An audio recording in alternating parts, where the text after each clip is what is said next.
ஒரு தகப்பனும் ஒரு மகனும் ஒரு பகுதியிலே வாழ்ந்து வந்தார்கள். இந்த தகப்பன் ஊழியக்காரராக இருக்கிறார்.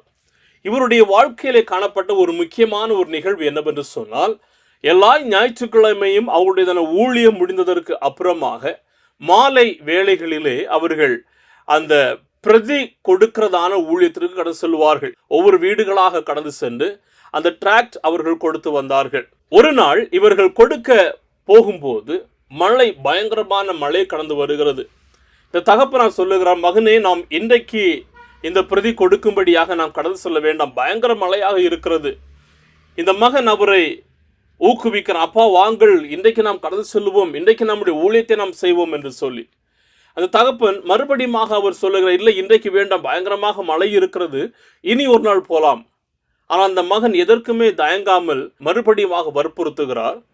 அந்த தகப்பன் கடைசியில் அவர் கொஞ்சம் டிராக்ட் எடுத்துக்கொண்டு 2 பேருமாக அதை கொடுக்கிறதற்கு கடந்து செல்லுகிறார்கள். ஒரு வழியாக அந்த மலையிலும் எல்லார் வீடுகளிலும் கொடுத்து முடித்து விட்டார்கள். கடைசியில் ஒரே ஒரு பிரதி அந்த மகனுடைய கையில் இருக்கிறது. அந்த தகப்பன் அழைக்கிறார், வா வீட்டுக்கு போகலாம், இப்போது எல்லாம் முடிந்து விட்டதே என்று சொல்லி. ஆனால் இந்த மகன், என்னுடைய கையில் இன்னும் ஒன்று இருக்கிறது, இதை யாருக்காவது கொடுக்க வேண்டும் என்று சொல்லி அப்படியே யோசித்து அவர் தகப்பனிடத்தில் சொல்லி நடந்து வருகிறதான போது தூரத்திலே ஒரு சின்ன ஒரு குடிசையை பார்க்கிறார். அந்த குடிசையை பார்த்த மாத்திரத்தில் அந்த தகப்பனிடத்தில் சொல்லுகிறார், அப்பா நீங்கள் இங்கே தங்கி விடுங்கள், நான் அந்த குடிசையிலே போய் இந்த பிரதியை கொடுத்து வருகிறேன் என்று சொல்லி. அங்கு போய் அந்த வீட்டின் கதவை தட்டுகிறார்கள், யாருமே திறக்கவில்லை. நீண்ட நேரம் ஆகிறது, இந்த குழந்தை, இந்த மகன் தட்டிக்கொண்டே இருக்கிறான், யாருமே வரவில்லை. பல நிமிடங்கள் தாண்டினதற்கு அப்புறமாக ஒரு வயோதிய தாயார் அந்த வீட்டை வந்து திறக்கிறார்கள்.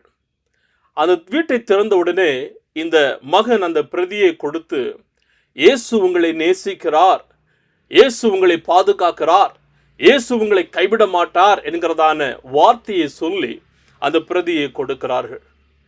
இந்த தாய் அப்படியே அழுது கொண்டு இந்த பிரதியை வாங்கி அந்த குழந்தையை கட்டி அணைத்து சொல்லுகிறார்கள், என்னுடைய கணவனார் பல வருடங்கள் முன்பதாக மரித்து போனார்கள். நான் தனிமையிலே இந்த வீட்டிலே காணப்படுகிறேன். என்னை விசாரிக்கிறதற்கோ என்னிடத்தில் பேசுகிறதற்கோ யாருமே கடந்து வருகிறதில்லை.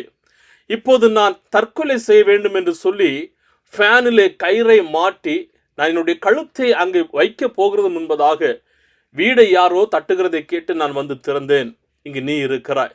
இயேசு உங்களை கைவிட மாட்டார், உங்களை பாதுகாப்பார், உங்களை நேசிக்கிறார் என்று சொன்னதான இந்த வார்த்தை என்னுடைய வாழ்க்கையை மாற்றினதாக இருக்கிறது. இனிமேல் அந்த சாகும்படியான முடிவை எடுக்க மாட்டேன் என்று சொல்லுகிறார்கள். அடுத்த வாரத்திலே அந்த தாயார் சபையிலே கடந்து வந்து அந்த சபையிலே ஒரு சாட்சி சொல்லுகிறார்கள். இதை கேட்டதான தகப்பன் அந்த மகனை கட்டி அணைத்து தேவனை அவர் மகிமைப்படுத்தினவராக இருந்தார்.